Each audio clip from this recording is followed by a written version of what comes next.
If someone told you that NC probate takes only 6 months, they're reading out of a brochure. The actual number in 2026 in most counties throughout the state is closer to 12 to 18 months. For Wake County, where I practice, it's closer to 14 to 24 months. I'm going to tell you exactly what makes it take that long and what you can actually do about it. When people talk about 6 months in probate, what they're referring to is probably the notice to creditors period. When someone's passed away and we open probate, we have to put their creditors on notice, and we do that by publishing in the newspaper. Yes, in 2026, we still make a legal classified publication in a local newspaper. And that has to run 4 times, once per week for 4 consecutive weeks. And it begins what's called the 90-day creditor claims period. That's how we know if you had debts that need to be paid before your beneficiaries get what they're entitled to. So what 6 months actually is when we can start paying off creditors and beginning to make distributions to our beneficiaries. Within that period, we can start selling some of the assets, but we can't distribute those assets. But just because we can start moving the money around doesn't mean that the whole process itself only takes 6 months. If you're going through this right now, the actual conversation is going to be a lot more helpful than this video. There's a link in the description to book that call today. The actual timeline for probate is broken down into several phases. The first phase is getting the estate open. It's what we call qualification. It's when we submit the initial application for letters testamentary or letters of administration, depending on whether there's a will or not. That process usually takes a couple of weeks to get the submission filed, and then usually 2 to 4 weeks to get those letters issued. So from when we open a file with our firm to when the letters are actually issued, they're going to be somewhere between 4 to 6 weeks, depending on the county that the estate is filed in. Phase 2 is when we're running the notice to creditors that I mentioned earlier, and then determining what has to go through probate and what is susceptible to the probate fee. This is the inventory phase. And so we're trying to establish what the date of death value of the deceased person's assets was. What's going through probate? How much is it worth? Phase 2 is usually going to take about 90 days. And that's because that's how long the notice to creditors filing period is.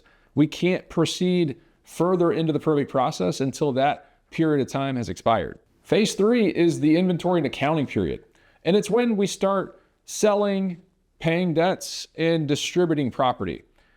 If an accounting has to be filed, it's because the estate can't be closed within 12 months. Something is left outstanding. It could be that we have to file taxes, that we're struggling to get statements from banks or financial institutions. It could be that we're not working with highly helpful beneficiaries who are receiving and acknowledging what they're entitled to. But between when the notice of creditors has ran and the end of the first year after letters have been issued, there's a lot of movement and accounting being done, statements being collected, distributions being made, creditors being paid. Phase 3 is going to be the chunk of time between after the first 90 days is over and the first year of the estate being open, so roughly 9 months. Phase 4 is the final accounting and the discharge of the personal representative, whether that's the executor or the administrator. The final accounting is when we get down to 0. We started at X, we're ending at 0, and it's showing our work. Just like in math class, we have to prove where this money went, how much everything was worth. We have to show the clerk objective evidence of all of this information. And ultimately, we have to prove that the right people got the right amounts at the right time and that all creditors have been paid what they're owed. That period usually takes 1 to 4 months, depending on how much is there and the volume of accounting needed. Now, once we've submitted it to the clerk, then it really depends on how much volume they're working with and how quickly they can turn around the accounting and actually discharge the personal representative. That can take 4 months, 6 months, 8 months, sometimes even longer, depending on what's involved. If you have a very complicated estate with a lot of financial records, it can take a clerk a lot longer to review. That's just the name of the game in accountings and probate in North Carolina. There are 3 things that are always going to slow this process down. First is out-of-state real estate. If the person passed away here in North Carolina and they owned real estate in another state, we have to replicate this process in the other state, which means we got to get another lawyer, we got to file in that county, we got to dispose of that property, whatever's supposed to be done with it, and then report back. And that, of course, is going to take longer than if there were no out-of-state assets. The second is going to be family disputes, even just friction. It doesn't have to be all-out battle. It's just going to be beneficiaries who are not really helpful in the process. They're taking too long to return their portion of the estate. They're taking too long to acknowledge that they receive what they're supposed to. They're not playing nice. And that, of course, can slow things down. It can add easily another 3 to 6 months to the process had they otherwise participated in a meaningful way. And then third is going to be retirement accounts without a beneficiary designation.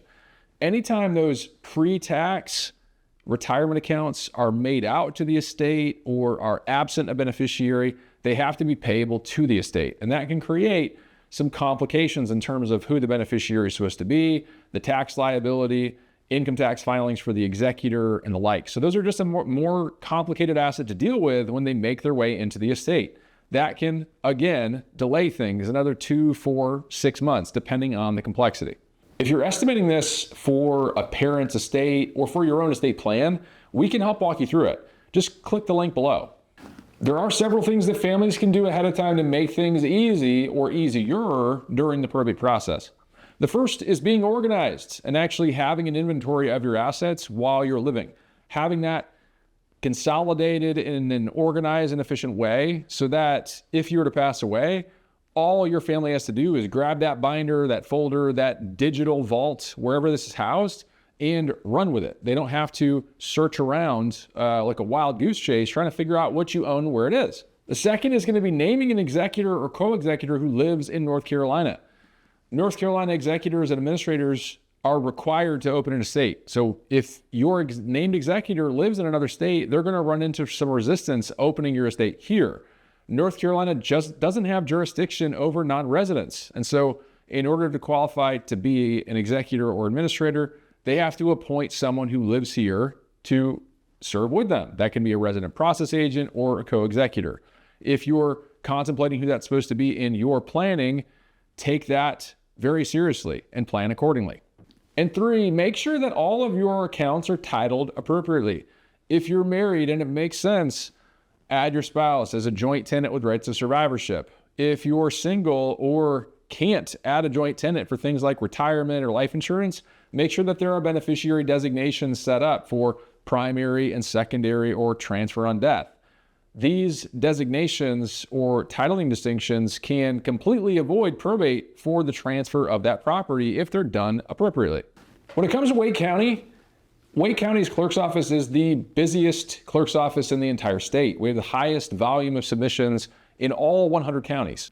Typically, the filing timelines in Wake County run about 2 to 4, sometimes 6 weeks longer than every other county, just because there's so much coming in. Mecklenburg County is going to be very similar because they have a lot of the same similarities, right? High volume meets metro area with big population. So where there's big populations, there's going to be more deaths. Where there's more deaths, we need more estates filed. In smaller counties like Chatham and Johnston, Harnett, Cumberland, it's going to be a little quicker, lower volume, lower wait times. Probate isn't a punishment.